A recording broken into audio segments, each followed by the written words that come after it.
জি, আসসালামু আলাইকুম রহমতুল্লাহি ওয়া বারাকাতু। আমাদের আজকের আয়োজন নাজিরাতুল কোরআন। নাজিরাতুল কোরআন অংশের আজকের প্রাথমিক আয়োজনে আপনাদের সকলকে স্বাগতম। আমরা যারা এই আয়োজনে ইতোমধ্যে 70% ক্লাস করছিলাম, আপনাদের জন্য বলছি, আমরা অনেকেই আসলে নাজিরাতুল কোরআনটা চিন্তা করেছিলাম যে আমাদের এই আয়োজনটাতে আমরা সময় দিয়ে পারবো কিনা, বা এইটা আসলে আমাদের কাছে পুরাতন হবে কিনা। অনেকেই এর আগে রিড কোরআন করেছি। তো আমাদের এই নাইম হাসনাত সাহেব, হাফেজ নাইম হাসনাত সাহেব আমাকে এত চমৎকার ভাবে উনার সিফাত এবং মাকামাতের বিষয়গুলো তুলে ধরেছিলেন, যে জিনিসটা দেখে আমি আবেগ আপ্লুত হয়েছি এবং বিমোহিত হয়েছি যে আসলে জানার কোনো শেষ নাই, জানার বিষয়গুলো কত চমৎকার হতে পারে। এবং আমাদের বাংলা ইকরা একাডেমি পেজ থেকে উনি গতকাল রাতে ওনার তেলাওয়াতটা যেটা দিয়েছেন, আমি চোখ বন্ধ করে আসলে মিলাচ্ছিলাম। আমি যখন মক্কা মদিনাতে রব্বুল আলামিন আমাকে নিয়েছিলেন, তখন আমি যে টোনে বা যে অ্যাকসেন্টে তেলাওয়াত গুলো শুনেছিলাম, আমার কাছে মনে হচ্ছিল নাইম হাসনাত সাহেব ঠিক ওই টোনেই, আমাদের এই সাহেব ওই টোনেই যেন তেলাওয়াত করছিলেন। তো এইটা আমার কাছে বিমোহিত করেছে। তো এ পর্যায়ে আমি আসলে আমাদের আজকের যে আনুষ্ঠানিক শুরু করার জন্য আমাদের হাফেজ নাইম হাসনাত সাহেবকে অনুরোধ করব। আমাদের আজকের আয়োজন নাজিরাতুল কোরআন, সেই আয়োজনে আমরা সরাসরি চলে যাচ্ছি। যারা আমরা রেজিস্ট্রেশন করেছি বা করেনি, আমি সকলকেই আজকের আয়োজনে অংশগ্রহণ করার জন্য অনুরোধ করছি। আজকে যেহেতু আমাদের প্রারম্ভিক আয়োজন, আপনারা সবাই অংশগ্রহণ করুন।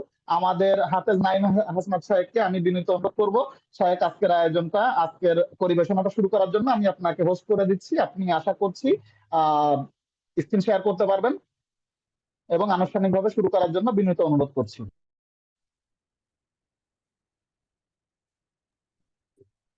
আসসালামু আলাইকুম রহমতুল্লাহ। নাহমাদুহু ওয়া নুসাল্লি আলা রাসূলিহিল কারীম, আম্মা বা'দ। ফাআউযু বিল্লাহি মিনাশ শাইতানির রাজীম। বিসমিল্লাহির রহমানির রহিম। মহান আল্লাহ তাআলার কাছে অগণিত শুকরিয়া যে আমরা এমন একটা আয়োজনে সবাই একত্রিত হতে পেরেছি। এবং আজকে যেহেতু আমাদের এই আয়োজনে নাজিরাতুল কোরআন আয়োজনের প্রথম শুরু, তাহলে বেশি কথা না বলে আমি মূল আলোচনায় চলে যাচ্ছি। আর আমি স্ক্রিন শেয়ারের দিয়ে এখন আমার স্লাইডগুলো দেখাবো। তার আগে আমি একটু শিওর হয়ে নিচ্ছি যে আমার আহ, আওয়াজ কি ঠিকঠাক শোনা যাচ্ছে কিনা, যদি কেউ একটু। জি আলহামদুলিল্লাহ স্যার, জি জি আপনার কথা আমি স্পষ্ট শুনতে পাচ্ছি, ক্লিয়ার। জি শোনা যাচ্ছে হুজুর। জি, আলহামদুলিল্লাহ। আচ্ছা, তো আমি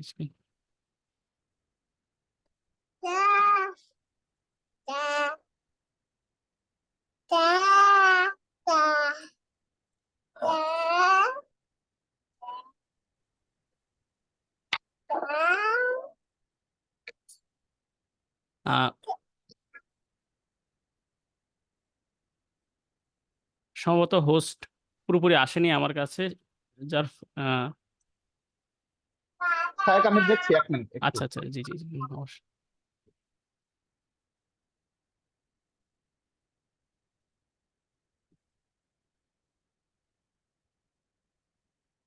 তো এর মধ্যে আমি আমার আহ, প্রাথমিক পরিচয়টুকু দিয়ে দিই। যদিও পূর্বে আরেকটি ক্লাস হয়েছিল সম্ভবত ওরিয়েন্টেশন, সেখানে আমি আমার পরিচয় সহ প্রাথমিক কিছু বিষয় বলেছিলাম।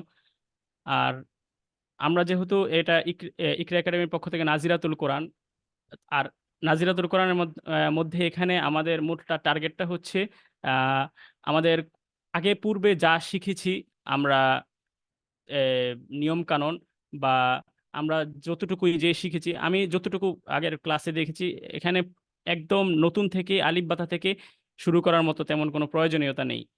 যার ফলে এখন শুধু আমরা আমাদের নাজেরার এখানে, আমি আমি আশা করি এখানে যারা আছে সবাই পুরোপুরি প্রাথমিকভাবে একদম নাজেরা থেকেই শুরু করার জন্য পারফেক্ট।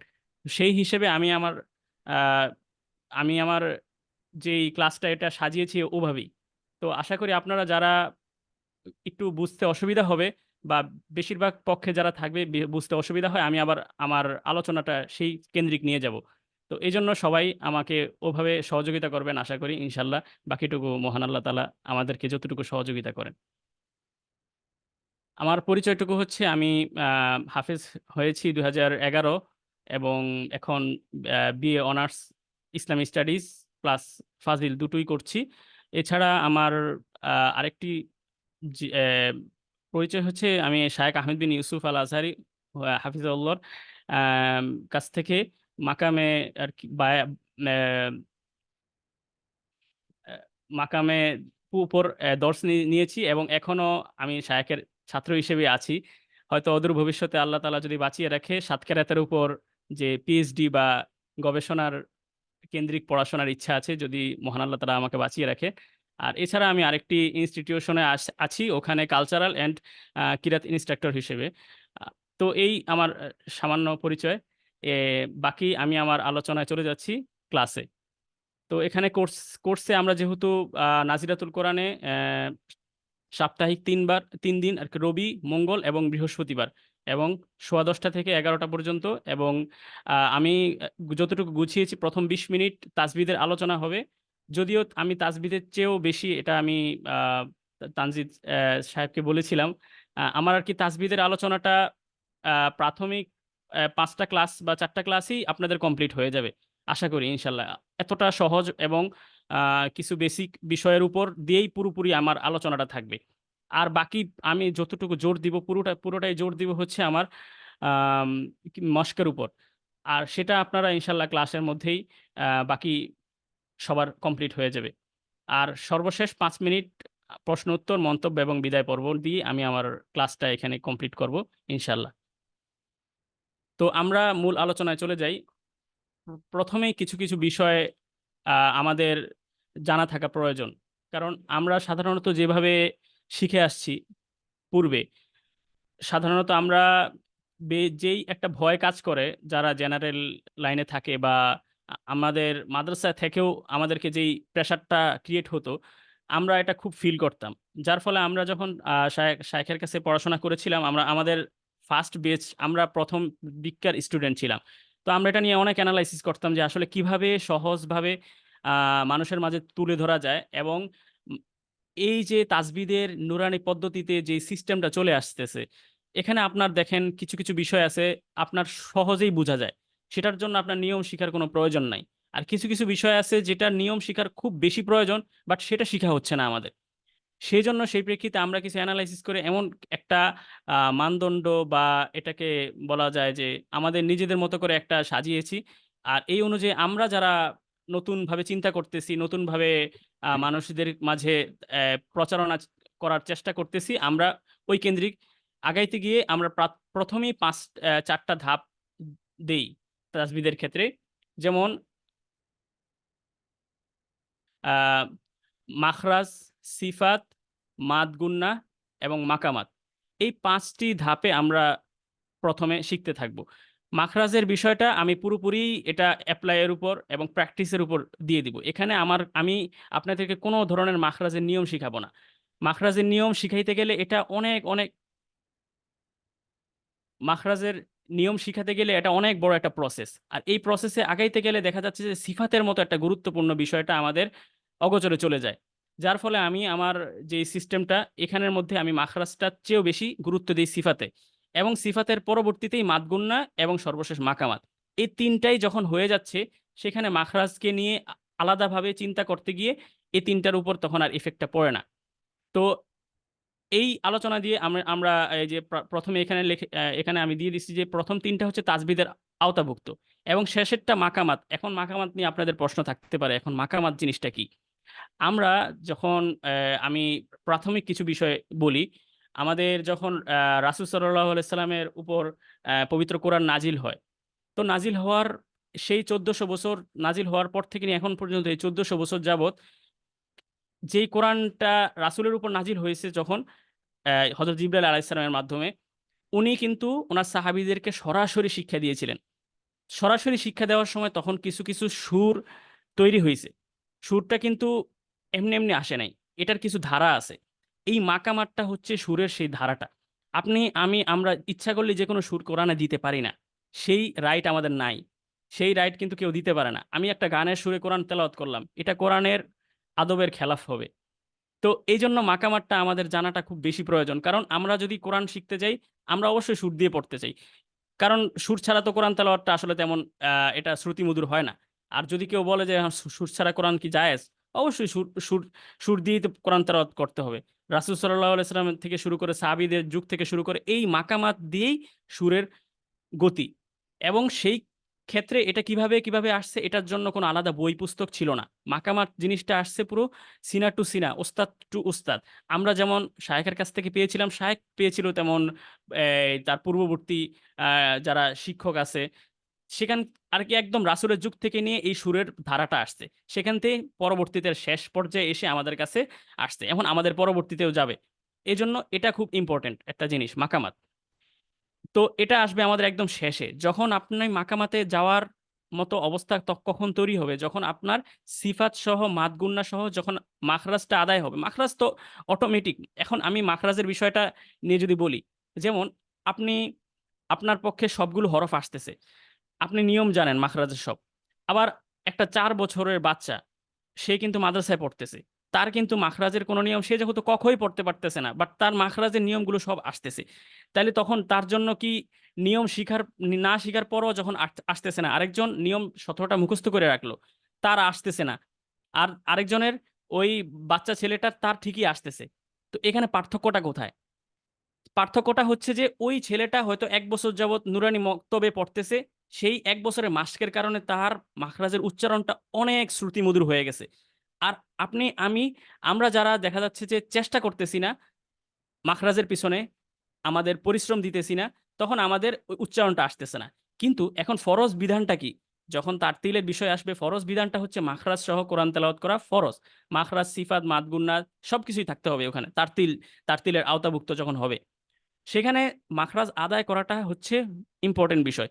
মাখরাজের নিয়ম মুখস্থ করাটা ইম্পোর্টেন্ট না।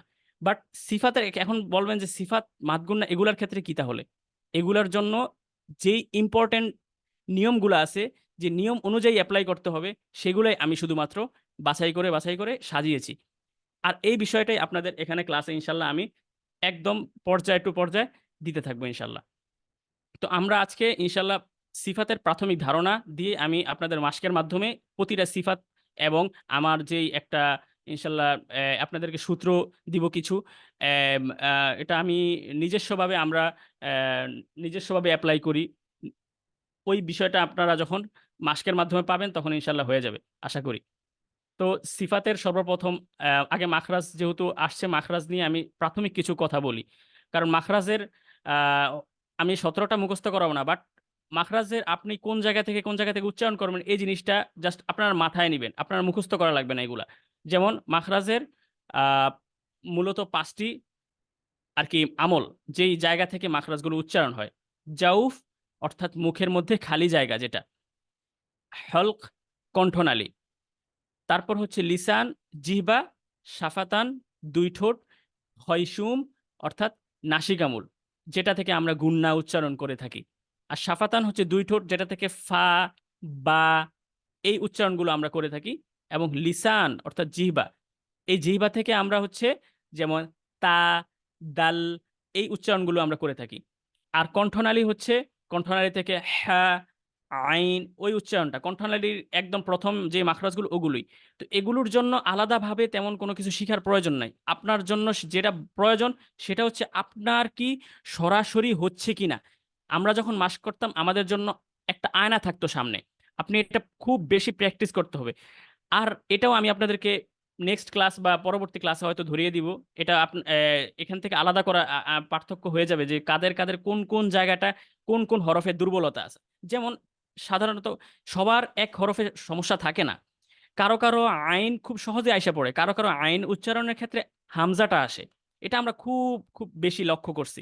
তো এজন্য আপনার যখন আইনটা এসে পড়তেছে, আপনার জন্য আলাদা করে তখন আবার আ আইনের জন্য মাখরাজটার দরকার নাই। কিন্তু যার মাখরাজটা হইছে আইন, হলকের মাঝখান থেকে আরকি এই কণ্ঠনালীর মাঝখান থেকে আইন, কিন্তু আইনটা আসতেছে না। তার জন্য এই নিয়মের চেয়েও বেশি প্রয়োজন হচ্ছে প্র্যাকটিস করাটা। এটা হচ্ছে প্রাথমিক বিষয়টা মাখরাজের। এজন্য মাখরাজের জন্য প্রচুর পরিমাণ প্র্যাকটিস লাগবে এবং আমি এখানে এই ক্লাসের মধ্যে সবার কাছ থেকে আদায় করে সবার কাছ থেকে কোন জায়গায় দুর্বলতাটা এবং কোন জায়গায় এটা উন্নতি করা প্রয়োজন এই বিষয়টা ইনশাআল্লাহ বুঝিয়ে দেওয়ার চেষ্টা করব। এর পরবর্তীতে আসছে সিফাত। মাখরাজের কাজ শেষ। মাখরাজ আজকে যতটুকু বুঝাইছি অতটুকুই। বাকিটা হচ্ছে পুরোপুরি মাশকের উপর চলে যাবে মাখরাজ। কিন্তু মাশকের বাইরে যে আমরা যেই কতটুকু নিয়ম আমরা শিখবো এবং এপ্লাই করব, এটার পিছনেই হচ্ছে এখন থেকে আমাদের যাত্রাটা হবে ইনশাল্লাহ।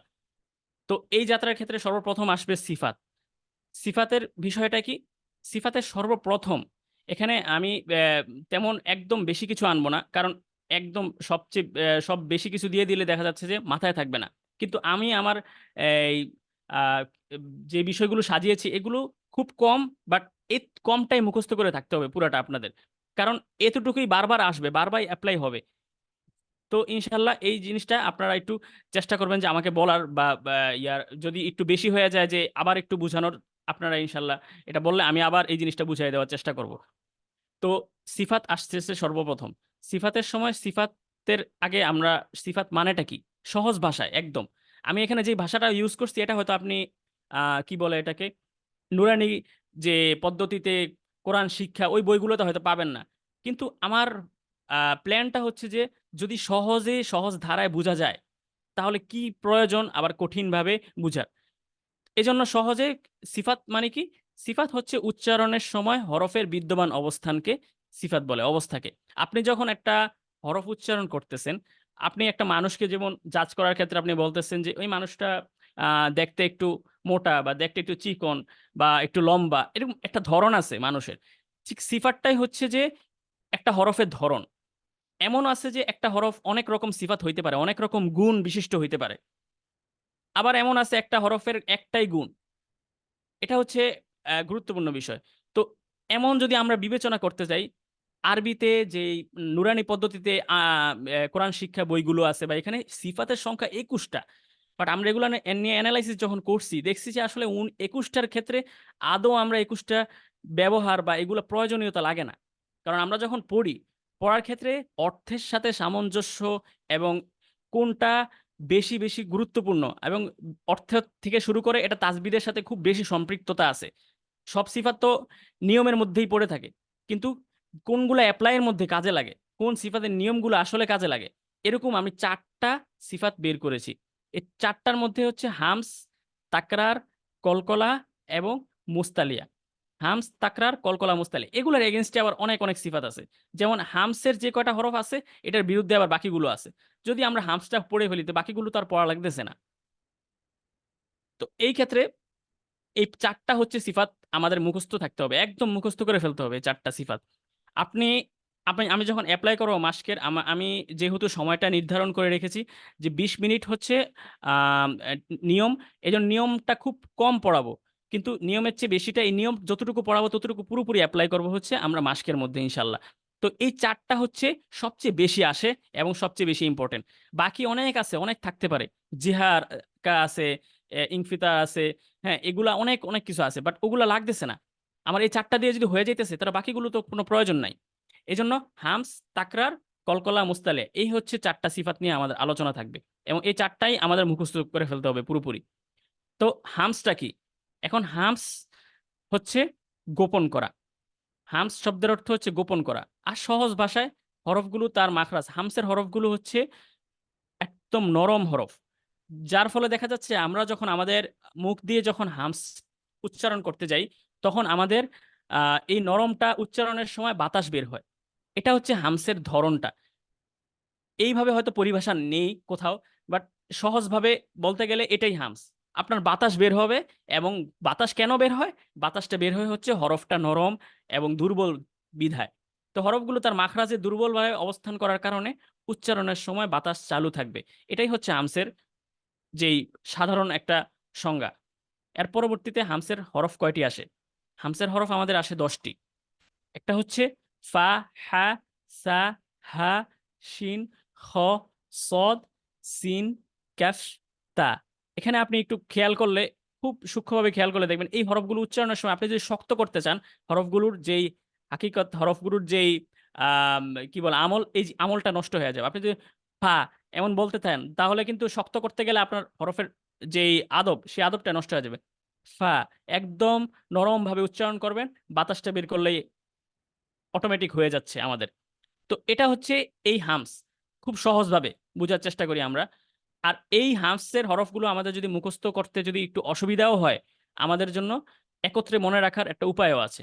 ফা, হা, সা, হা, শিন, খ, সদ, সিন, কাফতা। এটাই একসাথে ফাহাসাহু শাখসুন সাকাত। এটাই হচ্ছে এই হামসের যে হরফগুলো মনে রাখার একটা সহজ কৌশল। তখন আপনি অটোমেটিক ফা, হা, সা, হা, শিন, খ, সদ, সিন, কাফতা আপনার মধ্যে এসে পড়বে। তো এটা হচ্ছে হামস। তার পরবর্তীতে আবার আমাদের আসছে তাকরার। হামস, তাকরার। তাকরারটা হচ্ছে পুনরাবৃত্তি করা। তাকরার শব্দের অর্থ পুনরাবৃত্তি করা। এটা নিয়ে তেমন বোঝানোর কিছু নাই, কারণ এটা একদম সহজ একটা বিষয়। তাকরার হচ্ছে র। এই রটা একটু প্রবলেমেটিক হয় অনেকের জন্য, কারণ আমরা যখন মাস করাই বিভিন্ন জায়গায় তখন দেখি যে কিছু কিছু আমরা আইডেন্টিফাই করে ফেলছি যে কোন কোন হরফগুলো আসলে সবার জন্য একটু প্রবলেম হয়। কারণ এই হরফগুলো বা আমরা যখন বাংলা বর্ণ বলি বা ইংলিশের ক্ষেত্রে ওই বিষয়গুলো আর আসে না আমাদের। যেমন দদ, জ, র, এই যে এই তিনটা হরফ। তারপর আইন হয় অনেকের, অনেকের হয় না, সমস্যা। এই 3 থেকে 4টা হরফ বা 5টা হরফ যদি আমাদের একটু ঠিক করে ফেলতে পারি, আমাদের সকলের পুরো চেঞ্জ হয়ে যাচ্ছে। আবার এগুলো আমরা নিজেরা কিভাবে প্র্যাকটিস করব, তার জন্য কিছু সূত্র আপনাদেরকে দিয়ে দিব, যে হরফ কিভাবে আবার হরফের মাস কিভাবে করা যায় একা একা ভাবে বা নিজস্বভাবে হরফের মাসকও করা সম্ভব। তো এই হরফের মাস কিভাবে করা যায় এটা নিয়েও ইনশাল্লাহ আপনাদেরকে আলোচনা করব। তো এই জন্য এই রটা হচ্ছে তাকরার। তাকরার অর্থ পুনরাবৃত্তি করা। পরিভাষায় হরফটি উচ্চারণের সময় জিহ্বার আগা সামান্য, এটা আপনারা মুখস্থর প্রয়োজন না, আপনার বুঝাটা হচ্ছে গুরুত্বপূর্ণ, যে কেন রটা এভাবে পুনরাবৃত্তি ঘটে। তো উচ্চারণের সময় জিহ্বার আগা সামান্য পরিমাণ কাঁপবে বা পুনরাবৃত্তি হবে, তবে তা অতিরিক্ত যাতে না হয়। অনেকে দেখা যাচ্ছে যে এটা আমাদের আহ, আহ, ভারতীয় উপমহাদেশের দিকে একরকম ভাবে র এর উচ্চারণটা হয়, ওই যে এখানে আবার এসে এসে পড়তেছে হচ্ছে সাতকেরাত, সাতকেরাতের বিষয়টা, যে যে এক এক ভাবে এক এক রকম উচ্চারণ। যেমন বাংলাদেশের ক্ষেত্রে রটা তাকরার কম করে সাধারণত, যেটা হাফস রেওয়ায়াতের ক্ষেত্রে হয়। আমরা আমাদের হাফস রেওয়ায়াতে তেলাওয়াতের সময় বা আমাদের এই উপমহাদেশে তো ভাষাটা আরবি না, কিন্তু মিডল ইস্টের দিকে যখন তাকানো হয় ওইসব দেশের আবার বিশেষ করে সৌদি, কাতার, কুয়েত, ওই কান্ট্রিগুলোর দিকে যখন তাকানো হয় ওই দিকের মানুষগুলো আবার র এর উচ্চারণটা একটু বেশি তাকরার করে। ওদের ভাষা যেহেতু আরবি, এর জন্য রটা বেশি উচ্চারণ হয় তাই। বাট আমাদের তো র এর উচ্চারণটা বেশি আসে না, তাকরারটা। সেই জন্য আমাদের ক্ষেত্রে নিয়মটা এভাবে আসে যে আমরা বেশি তাকরার করা যাবে না। এবার আর রহমানির রহিম, এখানে আর রহমানির বেশি তাকরার করতে গেলে যে হরফের আদবটা নষ্ট হয়ে যায়। সেজন্য এদিকেও একটু খেয়াল রাখা প্রয়োজন, যেন সিফাতটা ঠিকঠাক ভাবে থাকে। আমার তাকরার হবেই না, আবার তাকরার দিতে গিয়ে অনেক বেশি তাকরার করে ফেললাম, এই দুইটাই অশুভনীয়। সেই জন্য আমাদের জন্য গুরুত্বপূর্ণটা হচ্ছে যে কাব্যে বা পুনরাবৃত্তি হবে তা অতিরিক্ত যাতে না হয়, জিহ্বার আগা সামান্য পরিমাণে কাব্যে। আর রহমানির রহিম। তো এটাই হচ্ছে তাকরার। তো আমাদের তাহলে কোনটা গেল? প্রথমটা হচ্ছে হামস, তারপরেরটা হচ্ছে আমাদের গেল তাকরার। আর মাত্র 2টা বাকি আছে। তো এরপর আসতেছে কলকলা। কলকলা এটা আমরা মোটামুটি শুনে আসতেছি ছোটবেলা থেকেই, বাট কলকলার একটা ব্যবহার আছে। কলকলা কিন্তু আমরা, এটা আমি খুব খেয়াল করছি যে আসলে আহ, মোটামুটি অনেক হাফেজদেরও দেখি এই কলকলার প্রবলেমটা হয় অনেক ক্ষেত্রে। কারণ আমরা জানি কলকলা মানেই হচ্ছে যে আঘাত করা বা কম্পন করা, কম্পন করলেই কলকলা হয়ে যায়, বাট কম্পন করলেই কলকলা না। কলকলার 2টা হাকিকত আছে। তো এটা আসতেছি সামনে। কম্পন করা, আঘাত করা, আগে কলকলা পরিচয়টা আমাদের জানা প্রয়োজন। হরফগুলো উচ্চারণের সময় আওয়াজ প্রকম্পিত হবে এবং তার আওয়াজ স্পষ্টভাবে জোরে শোনা যাবে। এটা হচ্ছে সাধারণ একদম নর্মাল একটা, আপনি আপনার মতো করে পরিভাষা সাজাতে পারেন, সমস্যা নাই। হরফগুলো উচ্চারণের সময় আওয়াজ প্রকম্পিত হবে, তার আওয়াজ স্পষ্টভাবে জোরে শোনা যাবে। এটা হচ্ছে বুঝার ক্ষেত্রে বলা আর কি। বাট উচ্চারণটাই হচ্ছে মেইন ফ্যাক্টর। আপনার কিভাবে উচ্চারণ করতে হবে, তাকরা কলকলাটা কিভাবে করতে হবে। তো এটা আসতেছে আমি সামনের, এই যে সামনের স্লাইডে এটা আমি আপনাদেরকে দিব, যে কিভাবে কলকলাটা 2টা হাকিকত আছে। আর তার আগে আমাদের জানতে হবে যে কলকলা হরফগুলো কি। কলকলা হরফ হচ্ছে 5টি: কফ, ক, বা, জিম, দাল। একত্রে সহজে মনে রাখা জন্য আপনি এটাও ইউজ করতে পারেন, কতু বা জাদ্দুন। কতু বা জাদ্দুন এটা দিলে আপনার খুব সহজে আর কি মনে থাকবে এই 5টা হরফ। তো এটা হচ্ছে কলকলার আমাদের আলোচনা। তার পরবর্তীতে আবার আমরা এখন কলকলার যে 2টি হাকিকত, এই 2টি হাকিকত দিয়ে আমরা চলে যাচ্ছি 2টি পর্যায়। প্রথমেই হচ্ছে জবরের দিকে ধাবিত হওয়া, এরপর হচ্ছে জেরের দিকে ধাবিত হওয়া। কফ ত বা জিম দাল, এখানে কফ ত হচ্ছে জবরের দিকে ধাবিত হবে, এবং 2 নম্বরে জেরের দিকে ধাবিত হচ্ছে দাল জিম বা জিম দাল, যেভাবে বলেন। তো কফ ত বা জিম দাল এখানে কিভাবে জেরের দিকে আর কিভাবে জবরের দিকে, এটা খুব ইম্পর্টেন্ট। এই যে আমরা উদাহরণ দিয়ে রাখছি এখানে কিছু। ই কর, এখানে ই ক, আপনি একটু খেয়াল করলে দেখবেন খুব সূক্ষ্মভাবে কফটা উপরের দিকে যাচ্ছে, ই ক। আপনি যদি বলেন ইতি বা ইক, বা এখানে উচ্চারণের ক্ষেত্রে উপরের দিকে না দিতেছেন, তাহলে দেখবেন পড়ার যেই সৌন্দর্য এটা পুরোপুরি নষ্ট হয়ে যাচ্ছে। তাহলে আপনার কি দিকে, জবরের দিকে আপনার ধাবিত থাকতে হবে কফটা। আক, ইক, আপনি জের দেন বা পেশ দেন, যাই দেন তার পূর্বের হরফে। আরেকটা বিষয় আমাদের খুব ভালোভাবে মনে রাখা প্রয়োজন যে কলকলার হরফ সাধারণত আহ, যেটা হয় এই সাকিন অবস্থায় কলকলা হয় আর কি। সাকিন ছাড়া কিন্তু কলকলা হয় না। এই যে কফে কিন্তু সাকিন হয়েছে, কফটাকে সাকিন হওয়ার কারণেই এটা কলকলা হয়েছে, সাকিন অবস্থা ছাড়া কখনোই কলকলা হয় না। আবার এই যে এখানে বায়ে সাকিন হয়েছে, আইন এখানে হচ্ছে দালে সাকিন হয়েছে, বায়ে সাকিন হয়েছে, তো এরকম আর কি। কফ তো বাজিম দাল এগুলোর মধ্যে যখন সাকিন হবে, সাকিন অবস্থায় তখন এটা কলকলা হবে, তার পূর্বে এটা কখনো কলকলা হবে না। তো এখানে হচ্ছে উদাহরণ দিয়ে রাখছি। কফ আর ত দেখেন ই কর, আবার এখানে তয়ের ক্ষেত্রে নাবে তিসুল বা ত শাতাল, ই কর, দুইটাই উপরের দিকে যাচ্ছে। বাট আমরা যদি এখানে বাজিম দালের দিকে দেখি, বাজিম দাল হচ্ছে আমাদের নিচের দিকে যাচ্ছে। এই যে ওয়া তাদে, তাদে, আমি যদি বলি তাদা, একদম এলোমেলো হয়ে যাবে। আবার এখানে লাইবে রহ নিচের দিকে যাচ্ছে। এরপরে ওয়া আজেরুন, ওয়া আজেরুন কাবীর। এরপর আবার কবেলু, এখানে নিচের দিকে যাচ্ছে আমাদের উচ্চারণটা। তো এই দুইটা বিষয় খুব প্রয়োজন। আপনি কলকলা করলেই হবে না, কোন দিকে যাচ্ছে এই জিনিসটাও খেয়াল রাখতে হবে। তো আমাদের 3টা অলরেডি চলে গেছে, আরেকটা আছে বাকি, ওটা হচ্ছে মুস্তালিয়া। মোস্তালিয়াটা অনেক ইম্পর্টেন্ট। আর মোস্তালিয়াটার সাথে এত এত সম্পৃক্ততা, বিশেষ করে মাস্কের ক্ষেত্রে।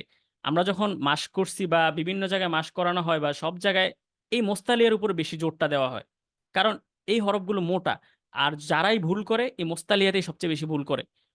তো মোস্তালিয়া শব্দের অর্থ হচ্ছে ঊর্ধ্বগমন, বা এটাকে সাধারণত সহজ ভাষায় বললে মোস্তালিয়াটা আরবির শাব্দিক অর্থটা ঊর্ধ্বগমন। কিন্তু আমরা বোঝার সুবিধার্থে আমরা সবসময় সবাইকে বলি মোস্তালিয়া মানে হচ্ছে মোটা করা। আপনি যে কোনো অবস্থায় মোস্তালিয়ার হরফ আসলেই মোটা করতে হবে আপনার, জবর হোক, জের হোক, পেশ হোক। এই যে এখানে পরিভাষার মধ্যে আমি এখানে লিখে দিচ্ছি যে হরফগুলো সর্বাবস্থায় মোটা হবে, জবর, জের কিংবা পেশ যে কোনো হরকতের ক্ষেত্রেই উচ্চারণটা মোটা হবে। আর এই মোস্তালিয়া হরফ হচ্ছে 7টি: সদ, দদ, ত, জ, খ, গইন কফ বা গইন খ কফ, যেভাবে মুখস্থ করতে রাখতে সুবিধা হয়।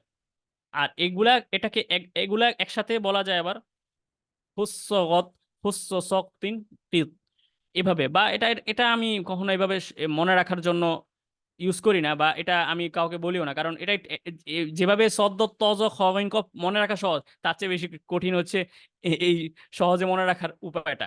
এই জন্য এভাবেই সুবিধা, সদ্দ তজ খ গইন কফ, বা আপনি যেভাবে আপনার জন্য সুবিধা হয় সদ্দ তজ গইন খ কফ।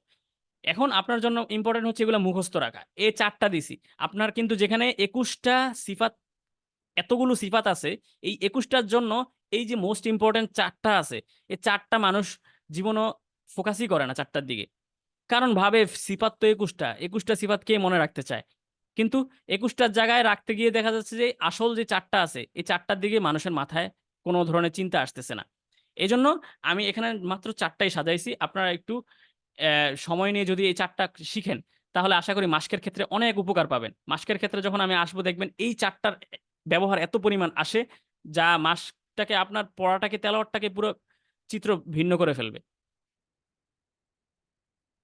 তারপর আমরা আসতেছি হচ্ছে আহ কিছু বেসিক নিয়ম, যেমন হরকত কাকে বলে, এক জবর এক জের এক পেশকে হরকত বলে, হরকতের উচ্চারণ তাড়াতাড়ি করতে, এগুলো একদম বেসিক নিয়ম। তারপর এগুলা আহ, জেনে রাখা প্রয়োজন, কারণ আমরা যখন পরবর্তী নিয়মগুলোতে যাব বা সূত্রগুলোতে যাব, তখন এই 3টা বিষয় সবচেয়ে বেশি আসবে: তানবিন, হরকত, মাদ। এবং অনেকের হয়তো না জানা থাকতে পারে, বিধায় আমি এখানে এগুলো আবার আলাদাভাবে তুলে ধরছি আর কি। হরকত এক জবর এক জের এক পেশ হরকত বলে, এবং হরকতের উচ্চারণ তাড়াতাড়ি করতে হয়। এটা আমরা সবাই জানি মুখস্থ, বাট আমরা অ্যাপ্লাই করতে পারি না। এই জন্য এই জিনিসটা আবার একটু তুলে ধরছি। একটা হচ্ছে তানবিন, দুই জবর দুই জের দুই পেশকে তানবিন বলে। আর মাদ হচ্ছে মাদের হরফ তিনটি, আলিফ, ওয়াও, ইয়া। আচ্ছা, এরপর হচ্ছে আরেকটা ইম্পর্টেন্ট জিনিস, মিম সাকিন।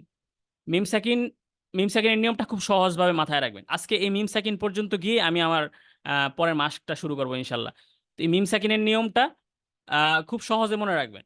মিম সাকিনে কিন্তু অনেক কঠিন একটা নিয়ম দেয় সাধারণত নুরানি বইগুলো বা ওই জায়গায়। মিম সাকিনে ইকফা, ইকফায়ে সাফাউই, ইদগামে মিসলাইন, আরো অনেক অনেক কঠিন ভাবে তুলে ধরা আছে।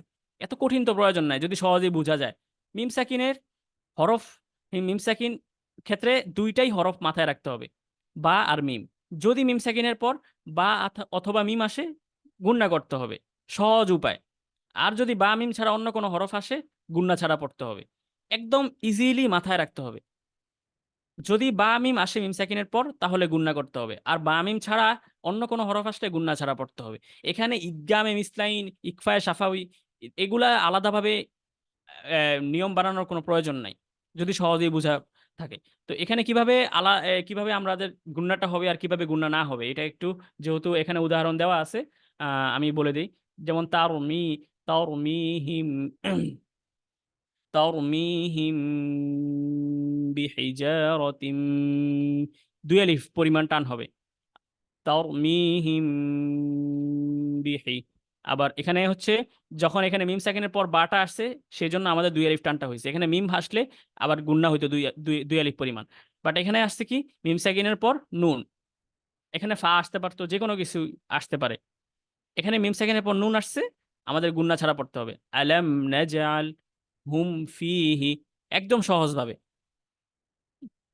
তো আজকে এই নিয়মের বিষয়টা এতটুকুই। এখন হচ্ছে আমরা মাস্কের মধ্যে চলে যাব ইনশাল্লাহ।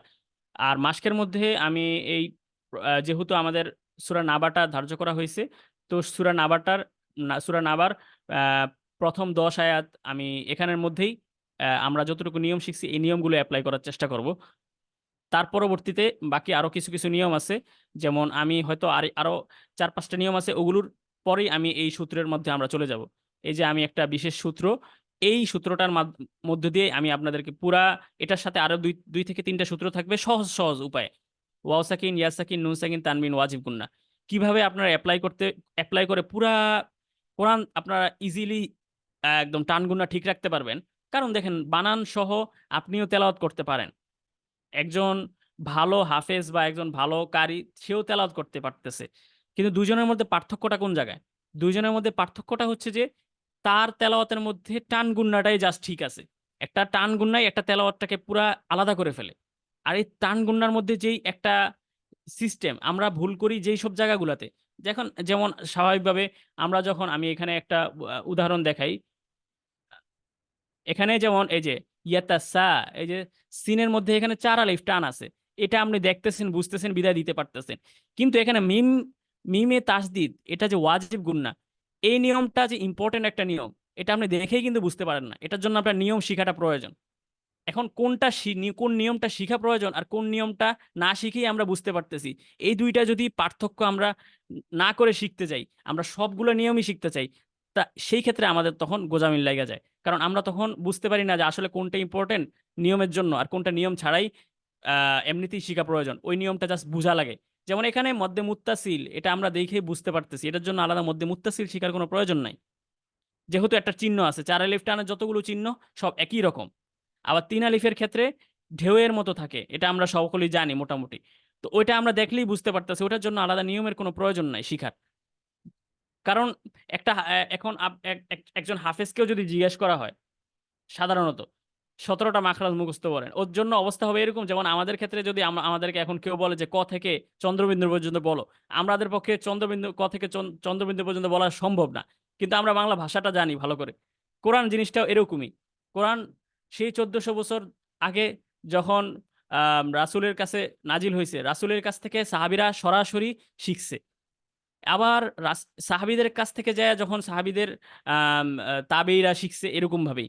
কিন্তু এখন কোরআনটা তাহলে কেন লেখছে আর কেনই বা এত নিয়ম কানুন আসছে, এটা প্রয়োজন সাপেক্ষে। যেমন কোরআনটা লিপিবদ্ধ হয়েছে হচ্ছে ইয়ামামা যুদ্ধে, যখন কি বলে এটাকে, হাফেজে কোরআন শহীদ হয়েছিল প্রায় 70-এর অধিক, কোনো কোনো এমনও বর্ণনা আছে 4000-এর উপর হাফেজে কোরআন শহীদ হয়েছিল ওই যুদ্ধে।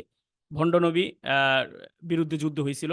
তো ওই ক্ষেত্রে যখন এই আশঙ্কা প্রকাশ করা হয়েছে যে এখন তো কোরআন হারিয়ে যাওয়ার মতো অবস্থা হইতেছে, কারণ হাফেজ হারিয়ে যাওয়া, হাফেজদের বিদায় মানে হচ্ছে যে কোরআন হারিয়ে যাওয়ার মতো অবস্থা, কারণ হাফেজরাই সবচেয়ে বড় সংরক্ষক কোরআনের। সেজন্য সেই প্রেক্ষিতে তখন হযরত ওমর রাদিয়াল্লাহু তাআলা আনহুর পরামর্শে হযরত আবু বকর রাদিয়াল্লাহু তাআলা আনহু উনি কোরআন যে লিপিবদ্ধকরণের জন্য একটা বোর্ড গঠন করেন এবং লিপিবদ্ধ করেন। তো এই আমাদের রিজনটা জানা খুব বেশি প্রয়োজন যে কেন কোরআনটা লিপিবদ্ধ হইছে। কোরআনটা কোনো এইজন্য লিপিবদ্ধ হয় নাই যে আমরা কোরআনটাকে শুধু কোরআনের জায়গায় রেখে দিলাম। যেখানে কোরআনের অর্থটাই হচ্ছে যে পড়া, পঠিত। সেখানে আমরা কোরআনটা না পড়ে শিখে যদি আমরা শুধু নিয়মের উপর দিয়েই চলে যাই, তাহলে আমাদের আর মূল শিখার যে টেনডেন্সিটা এটা থাকবে না। সেজন্য এটা পড়েই শিখতে হবে। এটা এপ্লাই করেই শিখতে হবে। এখানে নিয়মের চেয়েও বেশি প্রয়োজন হচ্ছে এপ্লাই করাটা। ওই নিয়ম মুখস্থ করার চেয়ে এপ্লাই করাটা সবচেয়ে বেশি প্রয়োজন। তো আমরা আজকে ইনশাল্লাহ মাস্কের দিকে চলে যাব।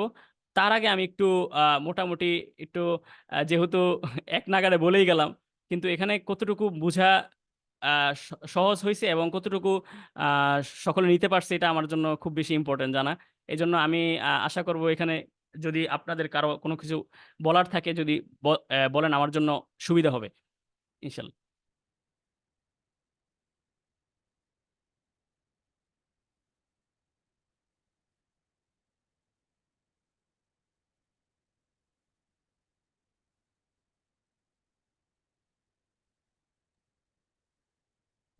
হযরত, জি, আমাদের মূলত যে কয়েকটা ইস্যু বা যে কয়েকটা আপনি সিফাত দেখিয়েছেন, এই জি, জি। জিনিসগুলো তো আমাদের কাছে নতুন। আশা করছি যে সবাই জিনিসগুলো হয়তো বুঝতে পেরেছে, বা সবাই আসলে এক নাগাড়ে হয়তো আপনি বলে গিয়েছেন, সেটা হয়তো বা আমাদের জন্য জানি না কে কতটুকু নিতে পেরেছেন। এই স্লাইড গুলো তো আমরা ইনশাল্লাহ শেয়ার করে দিব। আশা করছি এগুলা নিয়ে আরো প্র্যাকটিস হলে আমরা আরো ভালো করে বুঝে ফেলতে পারবো।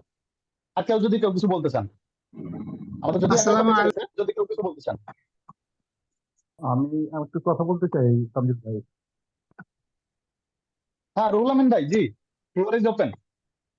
হযরতের কাছে আমরা একটু বিনয়ভাবে প্রশ্ন রাখছি যে কলকলা বলতে আমরা জেনেছিলাম যে প্রতিধ্বনির কথা।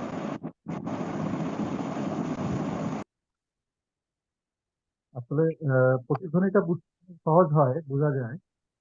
কম্পন বা আঘাতটা বুঝতে একটু কষ্ট হচ্ছে আর কি। আচ্ছা, আচ্ছা, আচ্ছা। আ আর কোনো আ বিষয় নেই। এটা আমি আরো ডিটেইলস বলবো কলকলাটা। যেহেতু এটা পুরাপুরি আমরা এখনো মাসকে যাচ্ছি না। মাসকে গেলে কলকলাটা এসে পড়বে।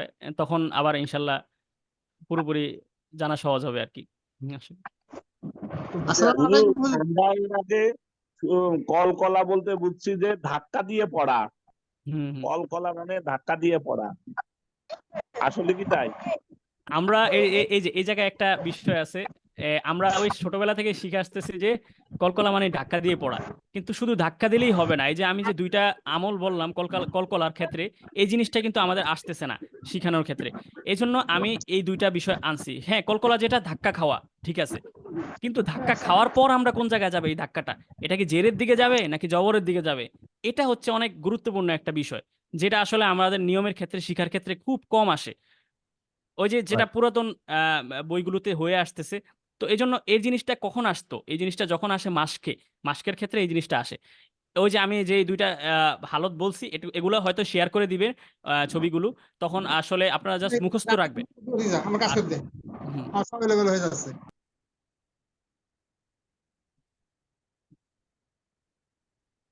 আচ্ছা, তাহলে কি আমরা আমরা মাসকের দিকে চলে গেলেই সম্ভবত ভালো হয়। কি? জি স্যার। জি, জি। আচ্ছা, আচ্ছা। ইনশাআল্লাহ। মাসকে গেলে আশা করি অনেকের ক্লিয়ার হয়ে যাবে বাকি সমস্যাগুলো। ইনশাআল্লাহ।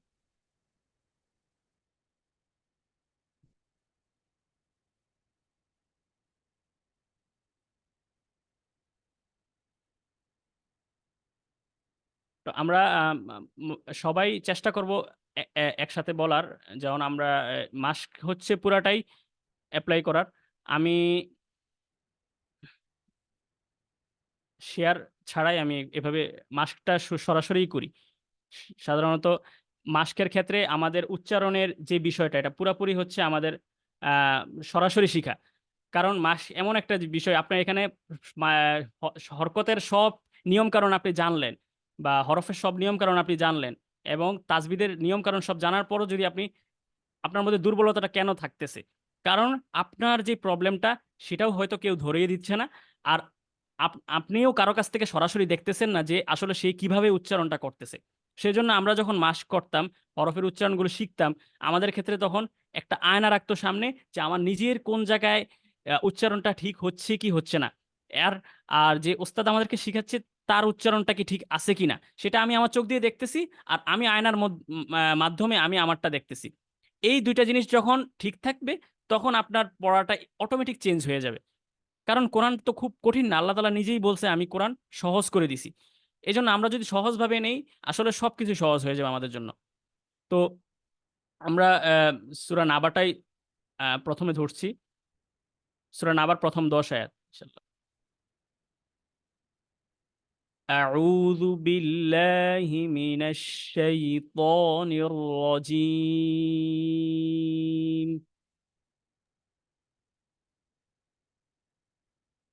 বিসমিল্লাহির রহমানির রহিম।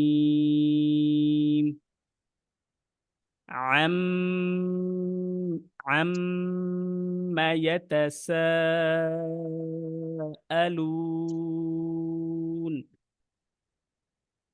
عن النبأ العظيم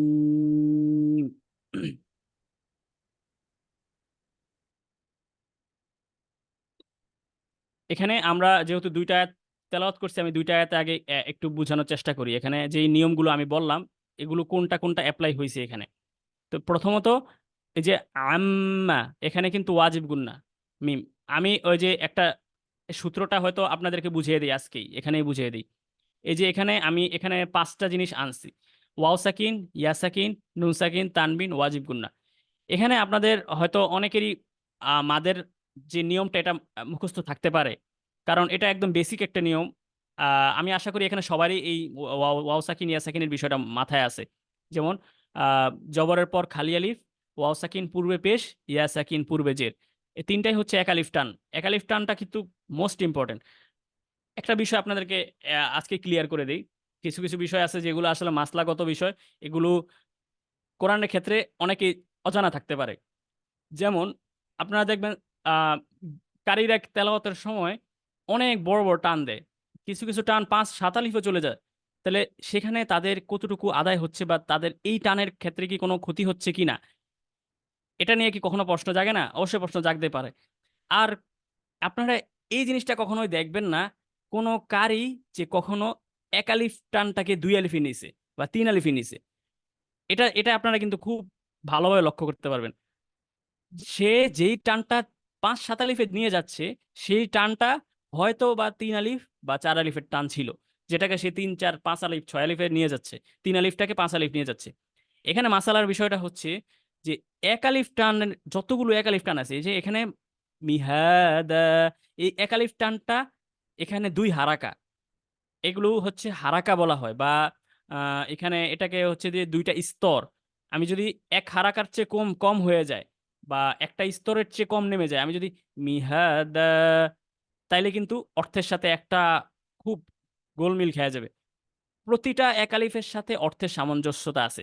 কিন্তু ২ আলিফ, ৩ আলিফ, ৪ আলিফের সাথে অর্থের কোনো সামঞ্জস্যতা নাই। ২ আলিফ, ৩ আলিফ, ৪ আলিফের সাথে হচ্ছে সামঞ্জস্য সুরের বা তেলাওয়াতের মাধুর্যতার সামঞ্জস্য আছে। যার ফলে দেখা যাচ্ছে যে ২, ৩ আলিফ, ৪ আলিফ টানটা যদি কেউ বেশিও দেয় বা ওইটাকে যদি কমেও দেয়, তার জন্য তার কোনো তেলাওয়াতের কোনো ধরনের ক্ষতি হচ্ছে না বা অশুদ্ধতা হচ্ছে না, তার তীরের কোনো ক্ষতি হচ্ছে না। এটা খুব একটা গুরুত্বপূর্ণ বিষয়। আরো এই যে আরেকটা বিষয় হচ্ছে যে এই যে যেমন আপনারা যদি তারাবি দেখেন, তারাবি বাংলাদেশের প্রেক্ষাপটে খুব দ্রুত তারাবি পড়ে যদিও আ সৌদিতে বা অন্যান্য দেশে। তো এখানের ক্ষেত্রে এখন যে এইজন্য বাংলাদেশের ক্ষেত্রে যখন বলা হয় যে যেসব মসজিদে দ্রুত তারাবি পড়ে তাদের কি আসলে সবার নামাজ ভুল হয় বা সবার নামাজ কি অশুদ্ধ হয়ে যাচ্ছে? তা এরকম হইলে তো আসলে কারো নামাজই হইতো না। কিন্তু একটা জিনিস খেয়াল রাখবেন যে হাফেজরা দ্রুত পড়ে। আমি সবাইকে বলতেছি না ভালো যে দ্রুত পড়াটা, কিন্তু যারা পড়ে আর কি বেশিরভাগে আর কি বুঝে শুনে পড়ে দ্রুত। কারণ তেলাওয়াতে 3টা স্তর আছে। একটা হচ্ছে যে তারতিল, তাদবীর, হদর। তো তারতিল, তাদবীর, হদর এই 3টা তেলাওয়াতের মধ্যে থেকে আমরা যখন তারতিলটা পড়ি, তারতিলটা পড়ে হচ্ছে যে যারা কারি, আর তাদবীর, হদর এই 2টা হচ্ছে যে 2 স্তরের। হদরটা হচ্ছে একদম দ্রুত, যেটা তাদবীরটা হচ্ছে একদম দ্রুত, আর হদরটা হচ্ছে আমরা সাধারণত যেই তেলাওয়াতটা হাফিজরা তেলাওয়াত করে বা ইয়ারা তেলাওয়াত করে। তো এই ক্ষেত্রে যে তাদের জন্য আর কোনো প্রবলেমটা হয় না, কারণ যে ওই দ্রুত পড়ার ক্ষেত্রে তারা দেখা যাচ্ছে যে এক আলিফটা মেনটেন করে 2-3 আলিফ এগুলোকে 4 আলিফটাকে ওরা এক আলিফে নিয়ে আসে, যার ফলে তাদের কোনো ওই অর্থের যে ক্ষতিটা সেটা হচ্ছে না, কিন্তু তেলাওয়াত আদায় হয়ে যাচ্ছে। এই জন্য এক আলিফ টানটার প্রতি আমরা বেশি সতর্ক থাকা বেশি প্রয়োজন, কারণ এটাই সবচেয়ে বেশি ইম্পর্টেন্ট। আর এই জন্য আমি আমার এই সূত্রটা সাজিয়েছি পুরোপুরি এক আলিফ এবং 2 আলিফের ওয়াজিব গুন্নাটাকে কেন্দ্র করে। ওয়াজিব গুন্নাটা হচ্ছে যে ওয়াজিব জিনিসটা ফরজের পরপরই যেহেতু, এটাও সবচেয়ে ইম্পর্টেন্ট, এবং সুরের ক্ষেত্রে বা তেলাওয়াতের সৌন্দর্যতার ক্ষেত্রে ওয়াজিব গুন্নাটা বেশি ইম্পর্টেন্ট। তো এই বিষয়টা যে যখন আমরা মাসকের মধ্যে আলোচনা করব, মাসকের মধ্যে তেলাওয়াত করব, তখন আমাদের তেলাওয়াতটা ইনশাল্লাহ আশা করি সুন্দর হয়ে যাবে। তো আজকে যেহেতু আমাদের প্রথম ক্লাস, আর আম, হয়তো ওভাবে সময়টা মেনটেন করা সম্ভব হয় নাই, কারণ আম, ইনশাল্লাহ আশা করি সামনের দিকে ওই নিয়মগুলোর, আজকে যেহেতু প্রথম ক্লাস, আমি চেষ্টা করেছি হয়তো নিয়মগুলো একটু বেশি দিয়ে আপনাদেরকে বোঝানোর যে আসলে কোন নিয়মগুলো ইম্পর্টেন্ট আর কোন নিয়মগুলো আমাদের মাসকের মধ্যে সবচেয়ে বেশি আসে। তো আহ, ইনশাল্লাহ সামনের দিকে চেষ্টা করব যে আপনাদের ওভাবে মাসকের মধ্যে বেশি সময়টা দিতে, আর নিয়মগুলো হয়তো প্রথম 3 থেকে 4 ক্লাসের মধ্যে আমি কাভার করে দেওয়ার চেষ্টা করব। তখন আর নিয়মগুলো নিয়ে আর আলাদাভাবে সময় বাড়তি নষ্ট করার কোনো প্রয়োজন হবে না। আর আজকে এতটুকুই থাকবে, যেহেতু সময় অলরেডি 11টা, আমাকে 11টা 10 পর্যন্ত বলা হয়েছে যেহেতু। আর এখন আপনাদের এই নিয়ে কোনো মতামত বা প্রশ্ন থাকলে করতে পারেন ইনশাল্লাহ। এরপরই আমি এখানে আমাদের ক্লাসটা স্থগিত করার চেষ্টা করব এবং বিদায় নেওয়ার চেষ্টা করব ইনশাল্লাহ।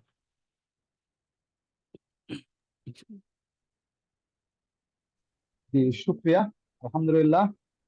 প্রিয় উপস্থিতি, আজকে আমাদের যেহেতু প্রথম আয়োজন ছিল, আমরা আজকে শুধু রুলস এর অংশটাই পড়লাম। আজকে আমরা মাসকের জায়গাটা আজকে করছি না, কেননা আমরা চেষ্টা করব, আজকে যেহেতু আব্দুল্লাহ তামিম সাহেবের শেষ দিন ছিল হজের আগে, ফলে আমরা ক্লাস শুরু করেছি 10 মিনিট দেরিতে, মানে 10টা 25-এর দিকে আমরা আয়োজন শুরু করতে পেরেছি, আর উদ্বোধনী ক্লাস ছিল। আশা করছি আগামী দিন থেকে আমরা জাস্ট 10:15-তেই শুরু করতে পারবো। আগামী পরশুদিন আমাদের এই ক্লাসের মানে যে রুলস গুলো আমরা দেখলাম, এইগুলার ব্যবহারিক প্রয়োগ নিয়ে মাস্ক থাকবে ইনশাল্লাহ। এবং আগামী ক্লাসে আমরা হয়তো মাস্ক দিয়েই শুরু করতে পারি, আমাদের সাহেব যেভাবে করে গাইড করেন। এবং আমরা চাচ্ছি যে আমাদের দরকার হয় এই জিনিসগুলো নতুন। আমি সকলের পক্ষ হয়েই সাহেবের কাছে একটা অনুরোধ জানাবো যে আমাদের রুলস গুলো আরো কম থাকলে মনে হয় ভালো হয়। যে আমাদের হচ্ছে যে আমরা 3-4 ক্লাসে আমাদের রুলস শেষ হয়ে যাক, এটা আমি চাচ্ছি না। আমাদের দরকার হয় 1 মাস ধরে আপনি রুলস পড়ান, যে প্রত্যেকদিন আমাদের এখানে আমরা হচ্ছে যে সিফাতের 4টা দেখলাম, সিফাতের আজকে শুধু আমরা সাপোজ একটা দেখতে চাই। এটা 3-4 দিনে আমাদের শেষ করে দেওয়ার দরকার নেই, আপনি ধীরে ধীরে যান। কিন্তু যদি এরকম হতে পারে কিনা, আমার একটা সাজেশন, আমি ঠিক জানি না যে এটা আসলে এটা হওয়া আদৌ পসিবল কিনা। আমি এই জায়গা থেকে কেন বলছি যে আমাদের অনেকেই আছে বৃদ্ধ, অনেকের জন্যই এটা একবারে ধরতে কঠিন হতে পারে।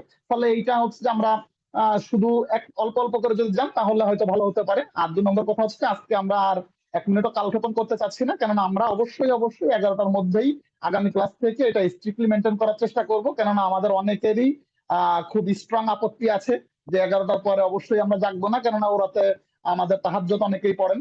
ফলে আজকের আয়োজনে যদি কারোর কোনো বক্তব্য বা মন্তব্য কোনো কিছু না থাকে, তাহলে আমরা আজকে এখানে শেষ করতে চাচ্ছি। আগামী পরশুদিন ইনশাল্লাহ আমরা আবার জাস্ট 10টা 15 থেকে শুরু করব। এবং যারা মহিলারা আছেন, আপনাদের জন্য রিড কোরআনের বা নাজিরাতুল কোরআনের আয়োজনটা আগামীকালকে আছে। আগামীকাল 10:15 থেকে হাফেজা মাইশা জান্নাতের নেতৃত্বে উনি ইনশাল্লাহ, আমরা যতটুকু গ্রামার পড়লাম এই তাজবিদুল কোরআনের এই সিফাতের এই অংশটা উনি পরিচালনা করবেন।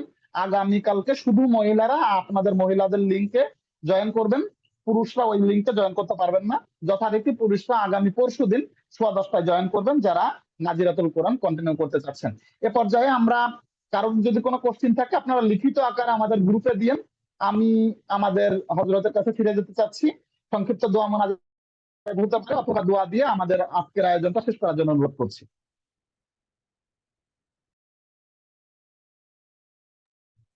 ও হযরত আপনি মিউট আছেন, আনমিউট করে নিতে হবে।